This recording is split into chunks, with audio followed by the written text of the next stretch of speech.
Bonjour à tous, bienvenue dans cette nouvelle vidéo. Aujourd'hui, nous allons voir comment sélectionner le type de grid. Dans la vidéo précédente, nous avons vu comment nous pouvons définir les conditions aux limites pour pouvoir faire notre modélisation. Aujourd'hui, nous allons voir comment nous pouvons donc choisir le type de grid. Voilà, c'est cette section ici. Et ModeFlow préconise quatre types de grid. Nous avons ici des grids par différence finie, des grids par éléments finis. Nous avons ici des grids non structurés. Nous avons aussi des grids non structurés qui V sous forme de V, sous forme de qui, ainsi de suite. Alors chaque grille, chaque type de grille a une importance où chaque type de grille a des caractéristiques spécifiques. Je vais entrer ici, voilà. Nous disons que pour simuler les mouvements des fluides dans les aquifères souterrains, ModeFlow utilise des grilles qui peuvent être structurées et non structurées. Voilà. Quand nous rentrons là-bas, nous voyons qu'il y a des grilles qui sont structurées et il y a des grilles qui sont non structurées. Donc, deux catégories de grilles qu'on peut utiliser pour pouvoir créer notre modèle. Ainsi que de mailles d'éléments finis et de mailles d'éléments de différence finie. Donc, il y a des mailles qui sont des éléments finis. Il y a des mailles qui sont de différence finie. Et donc, chaque type de maille a une caractéristique spécifique. Je commence par le premier type de grid, ici grid non structuré. Voilà, non structuré qui, c'est le type de grid ici, define unstructured key grid. Voilà, c'est ce type de grid. On nous dit que il s'agit d'un type de grid utilisé dans Visual Mode Flow pour pouvoir simuler le mouvement des fluides dans les aquifères souterrains. Donc, elle est appelée non structurée parce que elle n'a pas de structure ou de disposition régulière, ce qui la rend plus flexible pour modéliser des systèmes complexes. Donc, c'est-à-dire la forme, elle n'a pas de forme et de structure régulière.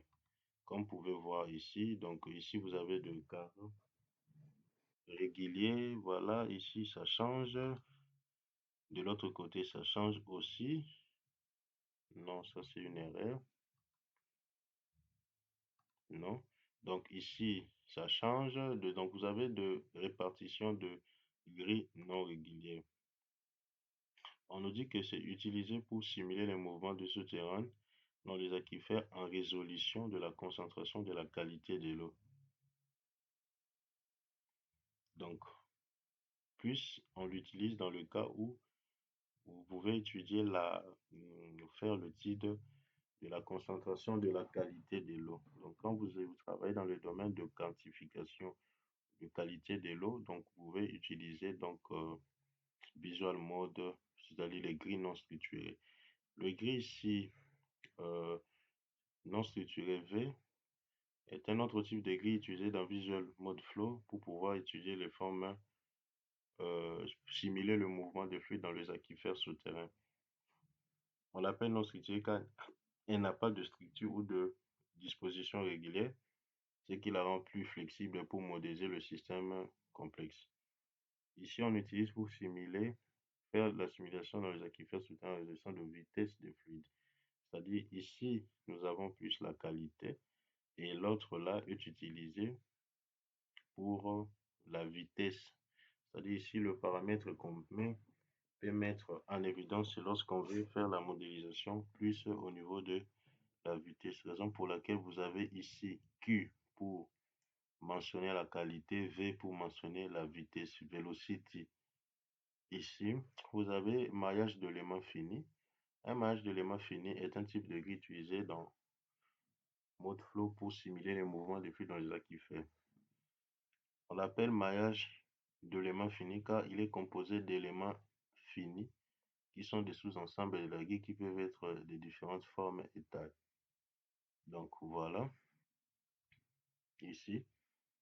Donc, différentes formes et tailles. Nous avons ici des éléments finis qui sont de figures géométriques, qui sont de triangles. Ici, le maillage s'est fait sous forme de triangle. Donc, l'espace, le bandari, notre espace est donc subdivisé en plusieurs formes géométriques qu'on peut ressortir. Et ici, on nous dit que composer les masses d'infini sont largement utilisées en hydrogéologie pour modéliser le mouvement des fluides dans les aquifères souterrains en résolution avec la concentration et la vitesse. Donc ici, c'est combiné. Donc lorsque vous étudiez la concentration et la vitesse, donc vous pouvez utiliser le maillage d'éléments finis. Mais la différence est que ici, vous disposez de formes, de grilles ayant des formes euh, finis, ayant des formes finies, d'éléments finis tels que le triangle, ainsi de suite. Et à la fin, nous avons des grilles de différents finis, type de grille qui est utilisé. Ici, on peut approximativement nous rapprocher de la réalité, car elle est composée de différents finis, c'est-à-dire qui sont des approximations numériques des dérivés de fonctions qui décrivent le mouvement de fluide dans les aquifères souterrains. Donc là, chaque pôle, chaque unité représente un espace qui est la dérivée en fonction du paramètre qu'on veut étudier, tel que mentionné ici. Le mouvement de fluide, c'est le paramètre qu'on veut étudier. Alors, d'entre tous, quel est euh, le meilleur grid que vous pouvez choisir? Tout dépend des objectifs de votre simulation, de votre projet. Mais aujourd'hui, le maillage se fait plus avec, dans mode flow, vous pouvez travailler plus avec define. Donc, ici, des éléments finis, des différences finies. Et free flow, généralement aussi, c'est un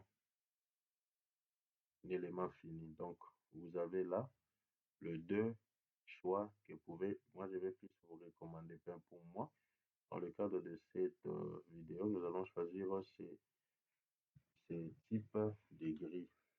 Voilà, j'ai choisi ce type de grille. Et là, donc, vous allez choisir numerical grid, la résolution, voilà la rotation. Et regardez votre modèle. Ici, vous avez le colonne que nous pouvons changer. Je peux mettre en 50. Voilà.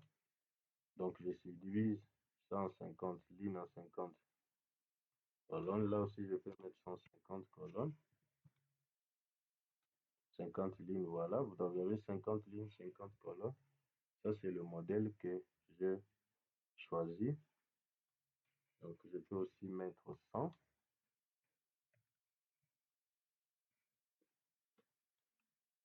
Je peux aussi mettre 100, comme ceci. Voilà. Et là, après avoir choisi ce modèle ici, je vais mettre Next. Voilà.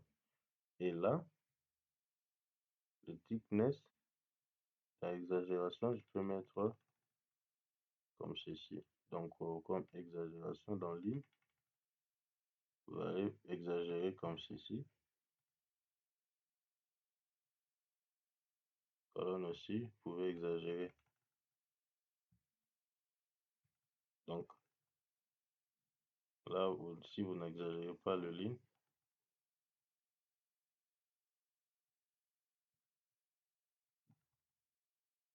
je mets l'exagération à 25. Et là, donc, vous pouvez créer des grids qui sont uniformes. Voilà, vous pouvez créer des grids qui sont semi-uniformes. Vous pouvez créer des grids qui sont déformés. Alors, moi, j'ai choisi ça. Donc, ici, dans le grid déformé, retenez bas. Donc le top et le bottom de votre modèle va suivre le l'élévation ou le niveau de votre va suivre le niveau d'élévation de votre horizon ou de votre couche géologique. Donc ici, c'est un mariage parfait entre, donc c'est-à-dire la grille épouse la lyre de votre couche, la lyre de votre lithologie. Et là, à partir de là, donc, vous pouvez faire finish. Voilà. Et là, vous avez votre modèle. Là, vous avez votre modèle. Vous avez ici qui vient de se créer. Voilà, là, j'ai créé ma grille. Donc, voilà, c'est fait. Et je vous dis merci pour votre attention. Nous allons donc nous voir dans la prochaine vidéo où nous allons parler de la création de modèles